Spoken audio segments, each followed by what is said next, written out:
Luis Alexander is 9 months old and suffers from acute malnutrition. 9.9 de PB. He has a perimeter of 9.9 centimeters. Pues, well, yes, there is a risk he could die. His mother, Herlinda Rodriguez, who lives in the Jalapa department of Guatemala, is also undernourished. He's underweight because I don't have enough milk. They call it the green hunger, vegetation everywhere, and still people go hungry.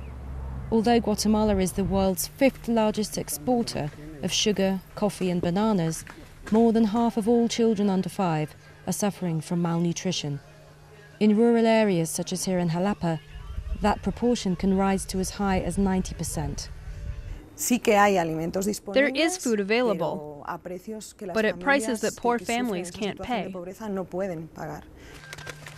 Extreme poverty has been coupled by floods and droughts over the last few years, which took a heavy toll on subsistence crops. Families became more dependent on buying food, and then the price of staples like corn rocketed.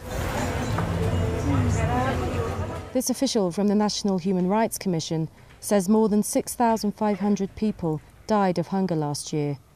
Although there is money to help, he says, there's a lack of political will. The state doesn't exist for the most vulnerable families in this country.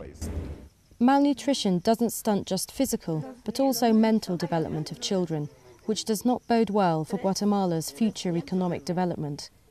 Unless the state can find the political will to address the structural causes of malnutrition, children like Luis Alexander will continue to suffer, and his country with him.